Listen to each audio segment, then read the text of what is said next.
त्याचा जन्म अमृतसरचा, पण तो राहायला आपल्या गिरगावातच होता. केसी कॉलेजमध्ये शिकला तो. 65 साली अखिल भारतीय गुणवत्ता स्पर्धेत अव्वल स्थान पटकावून मगच तो सिनेमात आला. पण आला तो कसा आला? त्याचा पहिला चित्रपट आखरी खत तडक ऑस्करसाठी चढाओढीत दाखल झाला. असा हा आपला राजेश खन्ना, भारतीय चित्रपट सृष्टीचा पहिला सुपरस्टार. 1969 ते 71 या काळात त्याचे लागोपाठ 15 चित्रपट प्रचंड गाजले. हा त्याचा विक्रम अजून कुणीही भारतीय नट मोडू शकलेला नाही. फिल्मफेअरसाठी त्याचं 14 वेळा नामांकन झालं आणि आनंद, सच्चा झूठा आणि आविष्कार या 3 सिनेमातल्या कामांसाठी त्याला ते पद मिळालं देखील. तो 101 चित्रपटांचा नायक होता. त्यासाठीही त्याला फिल्मफेअरचं खास पारितोषिक मिळालं.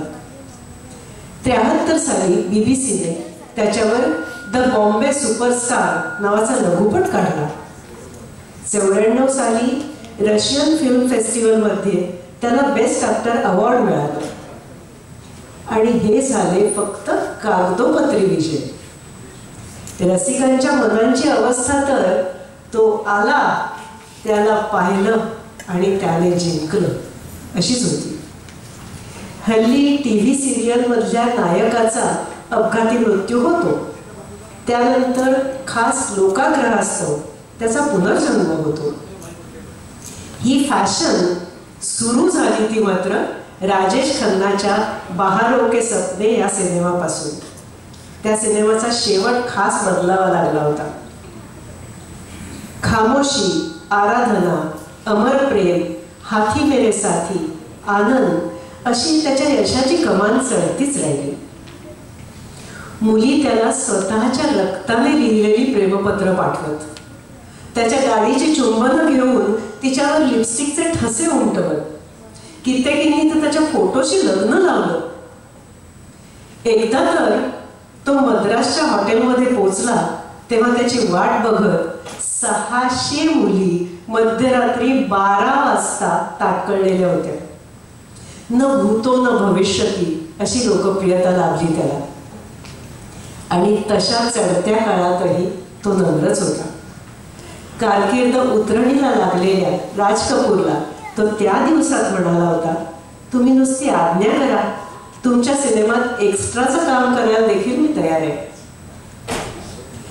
त्याने चॉकोलेट हिरोची कामंही झकास केली, पण त्याशिवाय आज का MLA, राम अवतार मधला भ्रष्ट राजकारणी, अनुराग मधला फुलवाला, पलको की छाव में मधला पोस्टमन, बंधन मधला शेतकरी, प्रेमबंधन मधला कोळी, इतकंच कशाला दुश्मन मधला दारुडा ट्रक ड्रायव्हर आणि रेड रोज मधला बलात्कारी खुनी अशी अनेकविध धाटणींची कामं त्याने आपल्या अष्टपैलू अभिनयाने अजरामर केली. 81 साली त्याने अशोक सराफ बरोबर सुंदरा सातारकर या मराठी कॉमेडीतही काम केलं होतं. अशा या रसिक सम्राटाने लोकप्रियतेच्या शिखरावर विराजमान होणं तर अनुभवलंच, पण तसंच उपेक्षेच्या खोल गर्तेत कोसळणंही सोसलं. त्यावेळी रसिकांनी त्याला हिरो म्हणून निरोप दिला होता आणि 2 महिन्यांपूर्वी त्याने या जगाचा खराखुरा निरोप घेतला. कौन कब कहाँ उठेगा ये कोई नहीं जानता म्हणणारा तो नटसम्राट या जगाच्या रंगमंचावरून एक्झिट घेऊन निघून गेला. आज आपल्या कार्यक्रमात त्याला आपल्या मराठी मंडळाकडून विनम्र श्रद्धांजली अर्पण करूया.